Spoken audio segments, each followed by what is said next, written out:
नमस्कार. पुन्हा एकदा एका नवीन व्हिडिओसोबत तुम्हा सर्वांचं आपल्या चॅनेलमध्ये खूप खूप स्वागत आहे. आज आपण ट्रेंडिंग अशी पफ स्लीव्ज डिझाईन जी आहे ती परफेक्ट कटिंग कशी करायची हे पाहणार आहे. तर फक्त शोल्डरवरतीच पफ क्रिएट असतो. पूर्ण बाहीला पूर्ण हाताला आपल्या हा पफ नसतो. तर एकदम परफेक्ट तो पफ येण्यासाठी किती वाढवायचा आहे, पुढचा आकार द्यायचा की नाही, किंवा तो कसा द्यायचा, हे या व्हिडिओमध्ये मी तुम्हाला अगदी सविस्तर असं समजावून सांगणार आहे. जेणेकरून ही बाही जी आहे ती तुमची एकदम परफेक्ट अशी कटिंग होईल, कुठेही बिघडणार नाही किंवा घोळ वगैरे येणार नाही. तर सर्वात पहिल्यांदा आपल्याला बाहीची उंची घ्यायची आहे. तर तुम्हाला जेवढी हवी आहे तेवढी बाहीची उंची घ्या आणि त्यामध्ये तुम्ही 1 इंच प्लस करा. शोल्डरमध्ये जोडण्यासाठी अर्धा इंच आणि दंडाकडे जोडण्यासाठी अर्धा इंच असं टोटल आपल्याला 1 इंच शिलाई मार्जिन लागतं. मी 10 इंचाची करते बाही कटिंग. तुम्हाला जेवढी हवी तेवढी घ्या. तुम्ही 8 इंच 9 इंच अशी सुद्धा घेऊ शकता. तर पहा, असं मी 11 इंचावरती मार्किंग करून घेते. आधी इथे आलं 11 इंच. अजून एकदा असंच मी 11 इंचावरती मार्किंग करून घेते. खूप सोपी पद्धत आहे. पहा, एकदम आपल्या नवीन शिकणाऱ्या मैत्रिणी ज्या असतील त्या सुद्धा अगदी सहज कटिंग करतील. एवढी सोपी पद्धत इथं मी तुम्हाला समजावून सांगणार आहे. आपल्याला नॉर्मल बाहीचा डायग्राम जो असतो तो आपल्याला करायचा आहे पहिल्यांदा. म्हणजे साधी बाही आपल्याला कटिंग करायची. तर कॅप हाईट घेतलेली आहे मी 3.5 इंच. इथं मी असं 3.5 इंचावरती घेतलं. जशी आता आपण नॉर्मल बाही कटिंग करतो त्याप्रमाणे सर्व कटिंग इथं करून घेणार आहे. बाहीला आकार देण्यासाठी 1 इंच. इथून पहा, तुमचा जो काही मुंडा घेर असेल 7.5 8 जो काही असेल तो तुम्ही इथं घ्या. पहा, मी 8 इंच इथं मुंडा घेर घेते.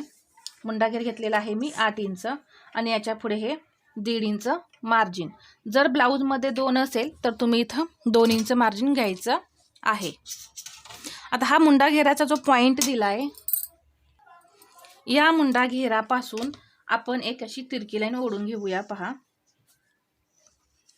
आणि या लाईनचे समसमान तुम्ही 4 भाग करायचे आहेत. पहा, असा सेंटर करून घ्यायचा.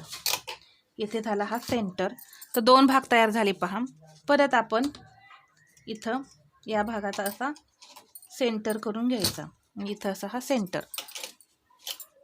इथं पुढचा आकार आता द्यायचा नाही. परत मी सांगणार आहे तुम्हाला पुढचा आकार कसा द्यायचा. अर्धा इंच हा पॉईंट घेतला. परत दुसरा पॉईंट सुद्धा अर्धा इंच घ्यायचा आणि हा तिसरा जो असतो तो अर्धा इंच खाली घ्यायचा असतो. परंतु या पॉईंटची आता आपल्याला गरज लागणार नाही, कारण आपण पुढचा आकार देणार नाही. आणि इथे हा 1/2 इंच घ्यायचा. हा अर्धा इंचाच्या वर अजून एक पॉईंट द्यायचा.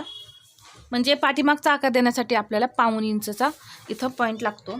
आकार देताना पहा, ह्या 1 इंचावरून या पॉईंटवर असं येत पहा, या पॉईंटवर असं मी इथं आणून असं जोडायचं. म्हणजे काय होतं, परफेक्ट आपले आकार जे आहेत तो येतो. पहा, आणि तुमच्या बाहीमध्ये कुठेही घोळ वगैरे येत नाही. आता इथे 1.5 इंच आपण मार्जिन घेतलेलंच आहे. पुढचा आकार देण्याची गरज नाही, म्हणून मी तुम्हाला इथं पुढचा आकार दाखवत नाही. 5.5 इंच दंड घेर आणि याच्या पुढे हे 1.5 इंच मार्जिन.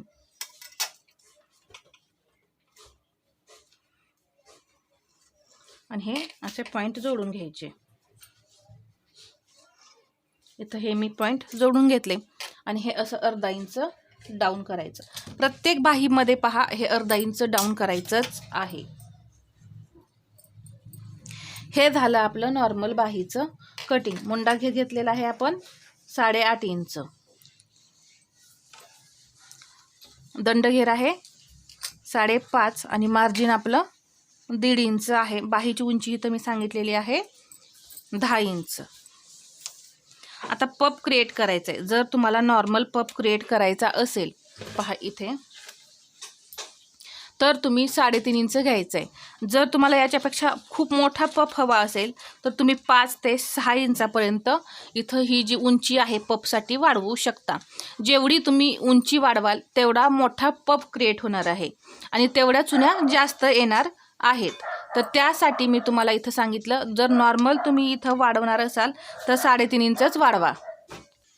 इथं पहा मी 3.5 इंचावरती असा एक पॉईंट घेतला, कारण मला असा नॉर्मल असा पफ हवा आहे, खूप जास्त सुद्धा पफ नको आहे. आणि जर तुम्हाला छोटा हवा असेल तर तुम्ही इथं 2.5 इंचापर्यंत वाढवू शकता. आता इथून मी फक्त 3 इंच घेणार आहे आणि इथूनही 3 इंच. किती घेतलेलं आहे हे मी? 3 इंच रुंदीला.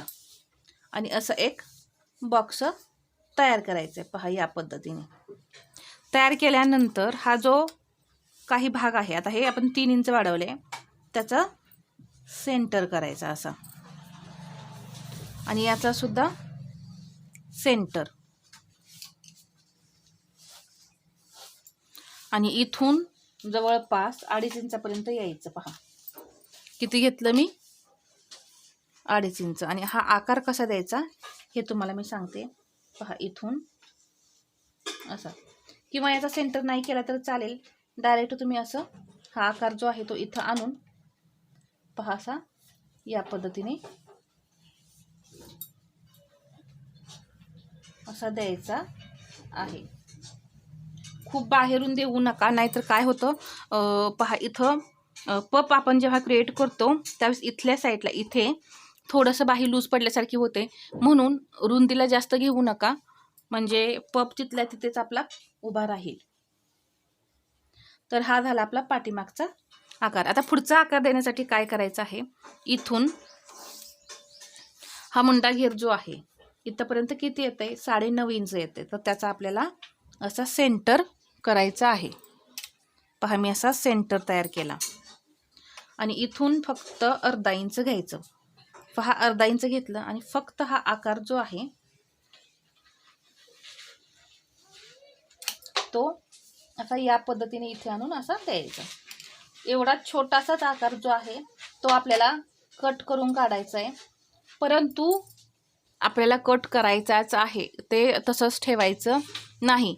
पुढचा भाग आपण ब्लाऊज कटिंग करताना आतून कट केलेला असतो, तिथे आपण आतला शेप दिलेला असतो, म्हणून फुगा बाहीला सुद्धा आपल्याला तो आकार द्यायचा आहे, नाहीतर तुमच्या बाहीमध्ये ब्लाऊजमध्ये घोळ येईल.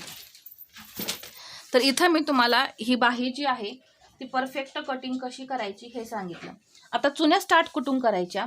इथून जे वाढवलेलं आहे इथून आपल्याला या चुन्या ज्या आहेत अशा स्टार्ट करायच्या. तर चुन्या देताना चुन्यांची तोंड जी आहेत ती इकडे करायची या साईडची, आणि ह्या साईडची जी असतात ती इकडं, म्हणजे हे जे सेंटर आहे या साईडच्या इकडं चुन्या करायच्या आणि इकडच्या साईडच्या इकडं चुन्या करायच्या, म्हणजे पब जो आहे तो एकदम खूप छान असा तिथे उभा राहतो आणि फिनिशिंग सुद्धा खूप छान असं दिसतं. तर अगदी सोप्या पद्धतीत इथं मी तुम्हाला ट्रेंडिंग बाही जी आहे ती कटिंग करून दाखवलेली आहे. छोट्या छोट्या टिप्स ज्या आहेत ती मी शेअर केलेल्या आहेत. तर हा तुम्हाला आजचा व्हिडिओ कसा वाटला हे कमेंटमध्ये मला सांगा, आणि व्हिडिओ आवडला असेल तर लाईक करा, शेअर करा, आणि असेच नवनवीन व्हिडिओ पाहण्यासाठी आपल्या चॅनलला सबस्क्राईब करायला विसरू नका. धन्यवाद.